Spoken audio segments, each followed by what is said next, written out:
और साखी गवई हो गए भड़ंग ले कपाट लदी ही एक थारी निकाल थे और दमोर थे खाई ते खाई सांखरी लऊ लगा दी आबे करी बेचारा हेर तो कथे जानो करे घर पहुंचबे खाए पिए एक बेरा नहीं जाना हे ना वो अब संगत साथी में बैठे लाग थे कैसे करबे अब हेरी दी तो सूझ थे खाल नहीं दे से कथे लइकर होत नहीं देखा था आधा रात के लइकर होई थी सूझ गए थे बोला खाए चलन नहीं देना है तब कैसे करे पहली पति भोजन दो एक दिन देवे तो हम तो जानदार बे का कन खाते कही बिहान दिन नंगा तकन दे दे और ज्यादा देवे बचावे करी अब बचही तब जूठा प्रसादी नारी वर महाप्रसादी पति जूठा प्रसादी उमे हेर औखा पति जूठा प्रसादी महाप्रसादी बने पति के भाई देवता पति तोला देवी समझाते अपन देवता बरोबर है तेकर जूठा प्रसादी कैसे मन मोहल पी के लार मां लटक काहे तेले थोड़े खाते ओ ताजरहा पति हुआ आई कुड़ेरा वाला की ते मंधवा के थोड़े के हो बाबा बने पति देवता पति अब आजकल तो ऐसे समय है काकरो जूठल कोन खाना च नहीं अति कोरोना मरा था तोला थोड़े मारबे ये सब तमाशा हो गई और बीमारी आए के मैसेज बड़ा है कैसे आओ कुकुला हो कोरोना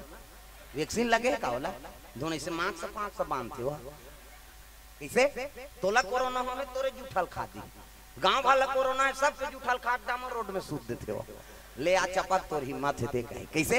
हां और हम मन से मन अटका मारे डर है पड़ोसी कोरोना हो नहीं दूसरा पड़ोसी डर में मर गया भगवान कसम में बता था वो जेल कोरोना होते नहीं मरी दूसरा रेंग दिस का बात जे डरी ते मरी से गाना री पुराना गब्बर सिंह कह के गाया जो डर गया वो मर गया तो मन डर आ गया का तो ताली बजाने यार गब्बर सिंह कह के गाया जो डर गया वो मर गया गब्बर सिंह कह के गया जो डर गया वो मर गया। अरे मारे बड़ डर ही ते भगवान पही प्रेम से बोल दुर्गा मैया की जय। अब का मन भगत के गाथा सुनथान जे मन मरे बड़ डर रही ते मन भगवान पहिने कैसे भक्त धुरु 5 साल में भागवत कथा में देखबे 5 साल के लइका भगवान ला खोजे बार घर द्वार ला छोड़ के निकल गई इरु बिछु चाप देती बाघ भालू खा देती प्राण के डरती ते भगवान मिलती कैसे सबरी जवानी से लेकर बुढ़ापा तक जंगल में समय काट दी भगवान प्राप्त हुई भक्त प्रहलाद कैसे मरे जिए के चकलस ला छोड़ दी भले मरहूं लेकिन भगवान ला पहुं कैसे चीतम बैठा दिन आगी में बैठे थे बाछी चल तो गैस सिलेंडर में बैठ के बता वो फुहारा देते ते में प्राण निकल जाही त चीतम बैठी ते 35 कैसे सजा को राखे साइया मार सके ना को जा को राखे साइया मार सके ना को जा को राखे साइया मार सके ना को जा को राखे साइया मार सके ना को पाला बाका होगा उसका पाला बाका होगा उसका जो जग बैरी हो या घोड़ा के साइया मार सके ना को जा को राखे साइया मार सके ना को मारने वाला है भगवान बचाने वाला है भगवान मारने वाला है भगवान बचाने वाला है भगवान मारने वाला है भगवान बचाने वाला है भगवान मारने वाला है भगवान बचाने वाला है भगवान। प्रेम से बोल दुर्गा मैया की जय। ये बात है भगवान नारायण के सेवा करत है लक्ष्मी माता नारी वरे के ठन धर्म ये कही धर्म अब एक व्रत नेमा काया वचन मन पति पद प्रेमा पति चरण सेवा करना प्रेम से बोल दुर्गा मैया की जय। नारी धर्म है ये बात आजकल उल्टा हो गई हाँ है नहीं घर वाला मन गोड़ हाथ लगड़ा था ऐसा पति देखे ना मन हाँ अभी देखो केस कई ठन केस कैसे एडीएम बने रहते हैं कैसे हो गए तेला अब समझ जाओ ज्यादा भाई नारी धर्म है पति चरण सेवा करना ते ओला आगे बढ़ा था तब सोच ले अब का होते गड़बड़ हो गई हाँ कई जन मन नौकरी करत तीन ते मन घर बलादारी तमाशा जान कर चल घर में रह रहा गड़बड़ है भैया कैसे बाई के कमाई खाते जीहू कबे ते पुरुष थोड़े अजी घर के लक्ष्मी वो और घर के लक्ष्मी ते बाहर भेजबे तब वेद के विधीन होगे नहीं प्रेम से बोल दुर्गा मैया की जय। वेद पुराण में देखो है नहीं नारी बाहर निकाले हैं कतोर घर के लक्ष्मी गिरी लक्ष्मी और हाथ में जो विधान है ते पुरही ऐसे ते वो उही कमाही ते लखाहू कबे ते घर में रहूं कबे थोड़े बनी आजकल ऐसा पति देखे मिलते अब ओकरे बेंद्रा विनाश होते दादा। प्रेम से बोल दुर्गा मैया की जय। हाँ भगवान के चरण कमल में धनराज सिंह राठौर, नर्मदा सिंह राठौर, हाँ परिवार की ओर से 100 रुपए तरफ दान अर्पण। अब बोहनी हो थेगा अभी, अब वही धीरे धीरे यही अब बोहनी करत है अभी राठौर परिवार से। जय हो भैया तोरे जय हो, दान के दे भैया तोरे जय हो, जय हो भैया तोरे जय हो विना, दान के दे भैया तोरे जय हो विना, दान के दे भैया भैया जय हो ना, दान के दे भैया भैया जय हो विना, हो जय हो भैया तोरे जय हो ना, दान के दे भैया तोरे जय हो ना, जय हो भैया तोरे जय हो विना, दान के दे भैया तोरे जय हो विना।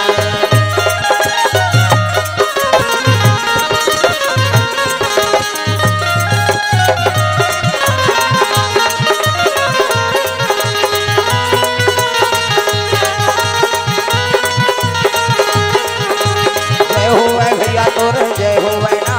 दान के दे भैया तोरे जय हो ना, जय हो भैया तोरे जय हो विना, दान के दे भैया तोरे जय हो विना। बोल दुर्गा मैया की जय। भगवान विष्णु लवाहन करे लगे शंकर जी हिमाली, मोर प्राण ल बचा ले, आज मैं ही वरदान दे के मैं ही फंस गई हूँ, कृपा कर देते माली। भगवान शंकर जी आराधना करत है नारायण ला, वो खोर्रा भीतरी ले दगा दया कर देते हो दयालु, हमरो जिंदगी में दया कर देते, दया कर देते हो दयालु। ताली बजाना है। अरे आज शंकर जी संकट में है, बड़े बड़े जीव संकट मिल सकते कहा मल नहीं मिली, हमन कोई न कोई संकट में सब दुख से घिरे हैं, वो दुख के निवारण हो जाए। आज शिव जी संकट में फंसे है ना, तो इसलिए हमन कई ठन संकट में फंसे। हाँ सब निवारण करना है, अपन दुख के निवारण पर भगवान से आराधना करो। दया कर देते हो दयालु, हमरो जिंदगी में दया कर देते हो, दया कर देते हो दयालु,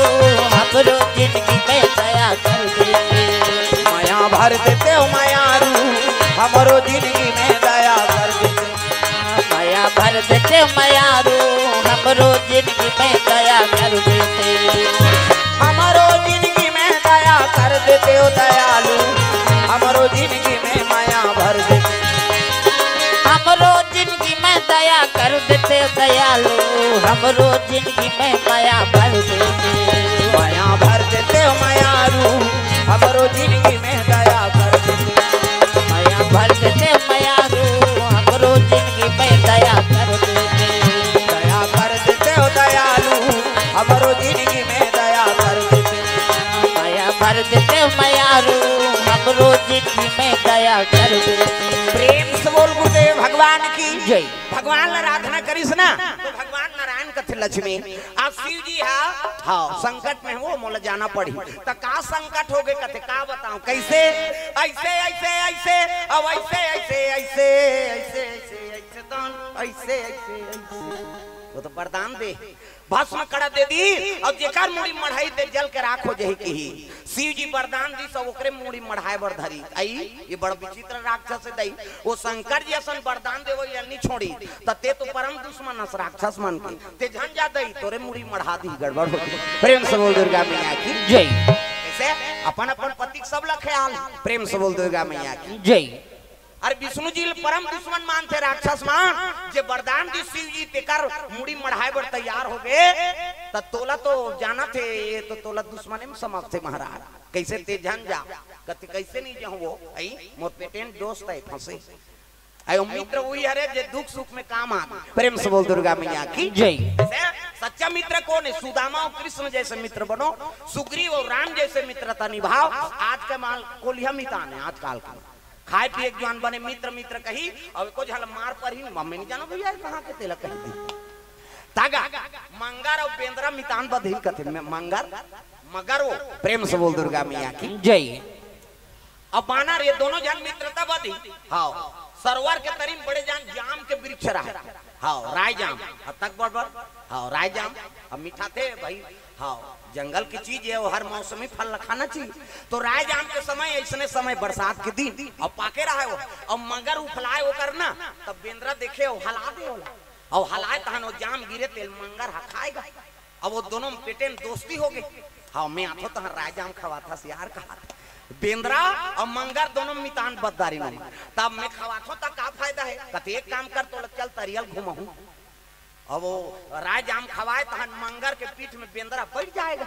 अब बैठे तहन बोलन तरिया भर घुमाए सरोवर भर हाँ खुश हो जाए बेंद्रा काली आओ अभी मिता नहीं तो लाऊ खवाऊं का वो मंगर टकरा हो गए रोज जा राय जाम खवाए वो मुहुल फारे तहन हला दे राय जाम लखाए तब मंगरीन गर्भवती रहे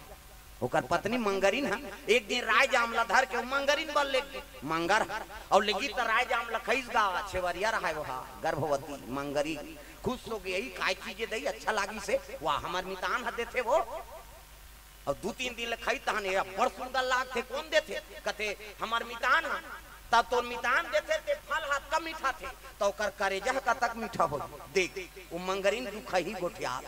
ता एक काम करबे कैसे तोर करेजा आई नहीं तोर मितान के करेजा लानबे वही खाऊं दई अब्बड़ मिठाई काबर वो ये फल देते ते में तब का मिठाई तो वो रोज फल खात होई तो कर करेजा का तक मीठा हो ले ठीक है आज नाम दूं की प्रेम से बोल दुर्गा मैया की जय कास के राजाम हलाई तहन मंगर खई और जैसे बेंद्रा ओकर पीठ में बैठी तो वो भल जाने गा बना रहा है नहीं भल जाने बेंद्रा घुमा ली से भावर बोरिस का होला तरी दाल ले घू कह के अब पकाक बेंद्रा कैसे कर तो मितान आप दिन तो नहीं बोरा से इसने जी ऐसे की तो फला गए और कहल लगे मितान मैं तो नहीं बतान पा कैसे रोज दिन राय जाम दे तेल में तोर मितानी बल्ले गो वो गर्भवती या त छठी होई बलावे भाई कहा बेंद्रा वो भल जाने बेचारा बेंद्रा है नहीं छठी होई बलावे कते छठी वठी नहीं कैसे वो तो आज बलाए भैया तोला कैसे जब वो राय जाम देते थे तक मीठा है तो तोर मितान के करेजा का तक मीठा होई कह के आज तो ले घू तोर करेजल खइयो ऐसे की बेंद्रा घबरा गया तोरे तो कहा मितान ते तो मोर प्राण ले बर तू ले उसने की तोर करेजल खाऊं कहीं कहा थे बेंद्रा दिमागी दादा बेंद्रा के वाह तो उला पहली नहीं बताते जी कहा थे बेंद्रा उला पहली बता रहे नहीं मितानी ने करेजल मंगाई से कह के तो कैसे हो गया अभी नहीं बने कर वाह ओला तो मैं राजाम में टांग दे हूं प्रेम से बोल दुर्गा मैया की जय उला पहली बता रहे तब मितानी करेजल तोर मंगाए कह के तब मैं हां ओला धरते हूं वो तो राजाम में टंगाएगा तब कैसे करूं फिर जान लागेगा अब वो गर्भवती बेचारी है वो करी छल नहीं पूरा करबे फूल जाए करजल लेबे का हां तो चल दे तू राजा में है कि अब मंगल है का जाने हो गरगर आई हां ठप ले चक गे दो कहा आई तोला राजाम खवा मोर तेरे करजल खाबे ऐसे झलक मितान है आज का तो बेंद्रा अब मंगर से मितान मत बंधो भाई बधो तो दोनों की मित्रता आगाध हो सुदामा और कृष्ण जैसे मित्र हो तक है नहीं दुख सुख में काम आ जाए वो तो मित्र है प्रेम से बोल दुर्गा मैया की जय दुख सुख के तय मिता कन्हैया दुख सुख के तय मिता दुख सुख के तय मिता कन्हैया दुख सुख के तय मिता तावा तबेरा पुराण हथक गे गावत वेद पुराण हथक गे नहीं पावी न कोनो पार कन्हैया दुख सुख के तय पिता कन्हैया दुख सुख के दुख सुख के तय मिटा कन्हैया दुख सुख के तय मिटा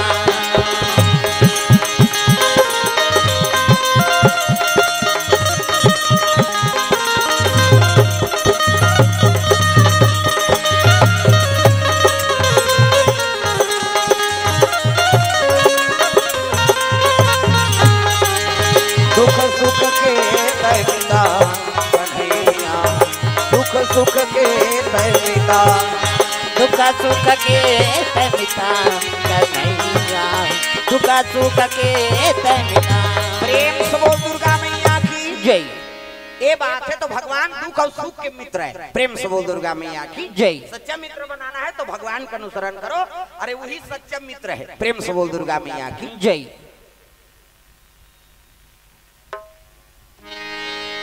भगवान मित्र मोर संकट में फंसे है अब मोला जाना पड़ी लक्ष्मी तो इसने जान जाते तो कैसे रूप रंग बदल ली तका बनो कथे मैं लोगन बन जा की प्रेम से बोल दुर्गा मैया की जय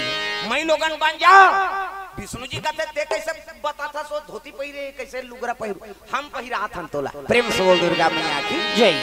लक्ष्मी मैया नारायण ला ऐनी हाउ नारी बनाए लग दे। प्रेम से बोल दुर्गा मैया की जय। अतक प्रेम हाउ ते जाबे संकट मत हो महाराज। और राक्षस मन में आसक्ति रथे नारी के रूप धारण करबे तो आईनी हाउ प्राण में संकट नहीं आए। हाउ तो विष्णुनी के रूप बनाए लगे भगवान। प्रेम से बोल दुर्गा मैया की जय। सुंदर कचने काचे अति सुंदरी मर्यादा से मुंह ढाके लगे। ये माता मन के मर्यादा एकरे से आप मन देवी कथे देवी हमल नहीं कहे देवा में बा कहे। ये माता मन के मर्यादा गलीम जात था मुंह ढा पानी जात था मुंह ढा भात साथ तोड़सा था मुंह ढा तीजा जात था मुंह ढा हे ताजकाल कहां पावे नावा ने वनी नाथे ते ढाके रहते गड़ा बिजली खंभा हम झपा जाएगा अतक नावा ने वनी 8 दिन होई तहन बहु टक रहा 8 दिन होई तहन अतका का कनी टंगा आथे भाई 15 दिन होई तहन अतका एक जन लोग लेका होई तहन कोई मतलब नहीं नी बने दादा जियत मरत ले तोपना है। मर्यादा नाम नारी महाभारत में द्रौपदी शैलेंद्री कही थी दशोंद्री जीत के राखे तेका नाव शैलेंद्री मूड कान ढाके तेका नाव शैलेंद्री मर्यादा में तेका नाव शैलेंद्री। आजकल कहां शैलेंद्री गांव गांव लेद्री लेद्री तुम अल्लाह नहीं कहां गए हो नहीं आ है तेला कहा अति थोड़े का शक्ति में है कई जन के शक्ति नहीं चला आज नहीं है तब कैसे अच्छा नया उड़ेरा वाला है मैंने जहां बनी खातो तान सुतो रे था वो सुतेज बार जन्म धरे हुआ। अरे कोकनी ताजा कथा में प्रेम से बोल दुर्गा मैया की जय। विष्णुनी बन के भगवान ओकर सन सुंदर नहीं कोई अतक सुंदर। प्रेम से बोल दुर्गा मैया की जय। मेकअप वेकअप करे कोई जरूरत नहीं तो भगवान है दुनिया लो बना है तो ओला बने बर काट देरी किसे आजकल देखबे तो मेकअप में समय बिगाड़ता रहते हैं भावल काटता रहते हैं ई फभी ते छोकरी हो छोकरा अवला मुड़ देबे ता तो बेंद्री पीला सही हो जाएगा चंचल ले मुड़ देते अब मुड़ देती मुर्दी सहा ये ब्रो इससे धनुष बनाते हैं अवला लगाइन ते लगाइन जीनी जुड़ाए हाथे में लगाते का कहते हो आई हाउ लिपस्टिक हाउ ये मन ले है जाना थे मन हाउ कंझट में फंसे है और लेते ते जल्दी बोलते हमारे घर तो तना ना कर दे यार कहीं ता माता माल सिंगार पसंद है ना वो कद को साड़ी रहा है लेकिन वो ले वही हाँ एक संदूक साड़ी भरे नहीं उचला पहिरबो सब एक कहां पहिरदारे हैं तागा ता तो गाना बने हैं आज का मोरबा ले दे तेरा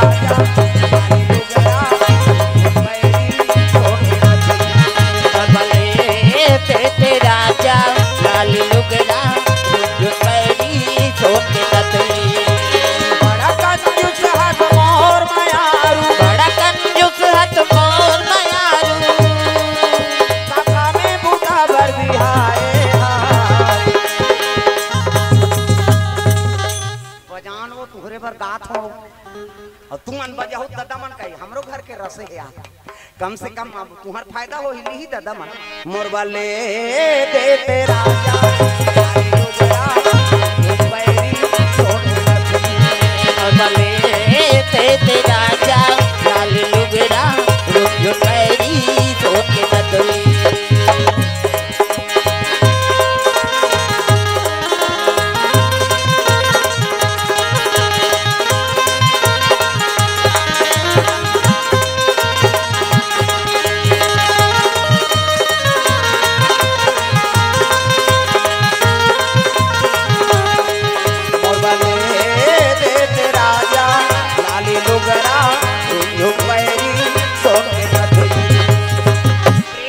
दुर्गा मैया की जय। ये सब बात है माता मतलब श्रृंगार प्रिय है तो इसने विष्णु जी झलक श्रृंगार कर दी विष्णुनी बन के लक लक लक लक रूप बड़े से मुंह ढका है अति सुंदरी इसने नहीं भाई दाढ़ी असल कई जन मोला देखते हैं ये का तो दाढ़ी है कहे विष्णु जी बनीस कहा था वो तो कुर्दुम हो जाता ऐसे मुंह ढाके है और चले लगे विष्णुनी बन के जे करा भस्मासुर शिव जी ला परेशान करे है नहीं मुड़ी डारे खोर्रा में वही कर विष्णु जी उतरे लगे दादा स्वर्ग का कपसरा बोरो पायल बाजत थे छम छम तब पायल की झनकार रस्ते रस्ते ढूंढू तेरा प्यार रस्ते रस्ते पायल की झनकार रस्ते रस्ते ढूंढू तेरा प्यार रस्ते रस्ते हो पायल की झनकार रस्ते रस्ते छम छम पायल बाजत है उतरे लग गए ये जब का जवान शिव जी का टिकात रहा है पायल सुनी सुनी तो नारी ऊपर नजर पड़ गई। प्रेम से बोल दुर्गा मैया की जय। हाँ, अब देखी से तब शिव जी दहल भुला गए और वो छोकरी रेंगा ते दहर झपा के ददा। हाँ वो मोहनी कहा थे। हाँ विष्णु जी कहता हाँ मरबे रोगा ओकरे पर तो गए वहाँ तब मन के मन मोहनी कहा था। मन हम मोहा के ना तक सुंदर भगवान भगवान हर मोहाय पर अब विष्णु मोहनी बने तो कैसे बिना मोहाय रही जाबे का अतक सुंदर बना दे हो। प्रेम से बोल दुर्गा मैया की जय। तब मन के मन मोहनी मन के मन मोहनी मगर दिल के वो जोगनी वो तुमको चले लगे छम छम चले जाते। अब ये उसने शुरू करे लग गए कहल लग गए थे कौन का हमारे पीछे आता। प्रेम से बोल दुर्गा मैया की जय। कहल लग गए कुमारी ते कहां से कहते मैं देवलोक के अप्सराओं अब देवलोक से अप्सराओं के ही तहन कहल लग गए मैं आपसे शादी करना ये खसर्रा ना है नहीं थे ये भगमुड़ा सन शादी करेगा। भगवान विष्णु मोहनी बने रहते कहते बा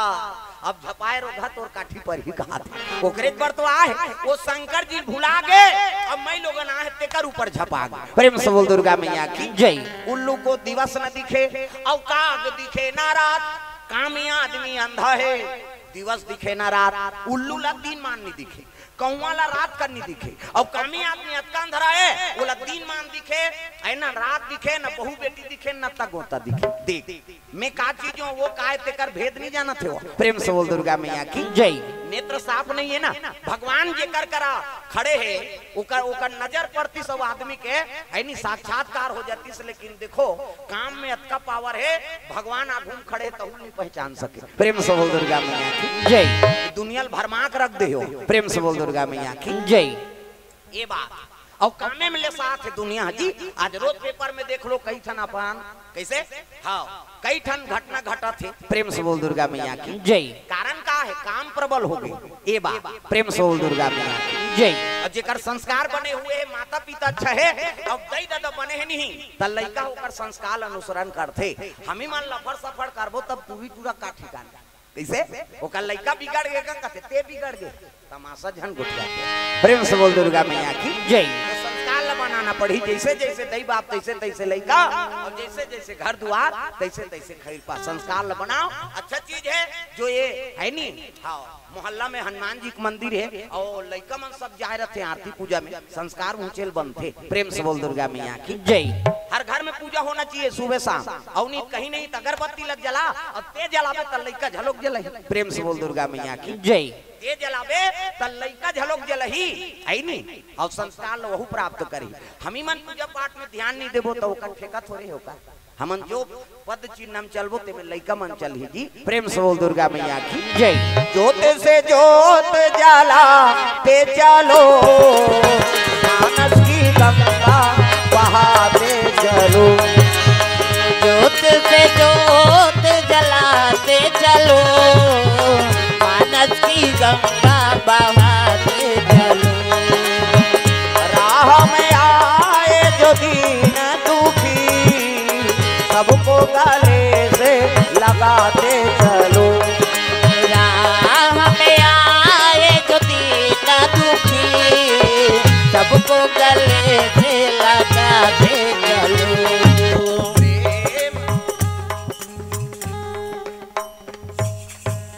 कई जन कथा से कोई मतलब नहीं हो जतका जो ले आ है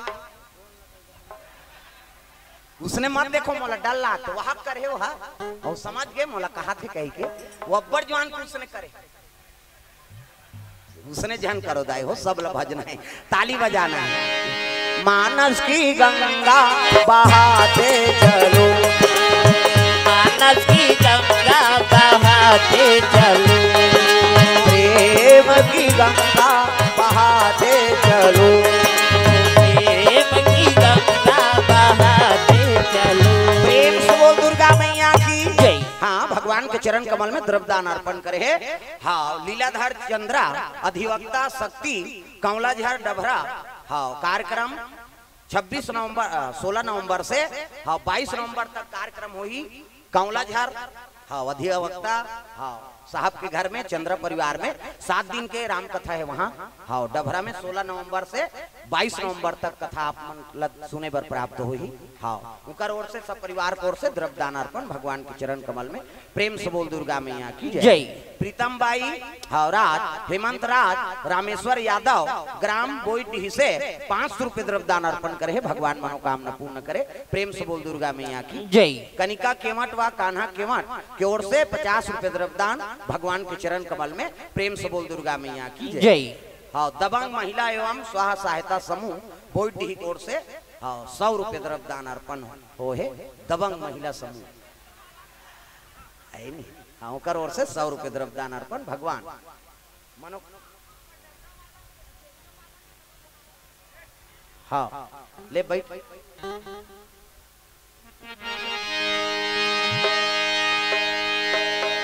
हाँ ये डभरा वाला बेंजो वाला नमस्कार करा थे प्रेम परिचय खो ही गए का। प्रेम से बोल दुर्गा मैया की जय। बैठो। सुंदर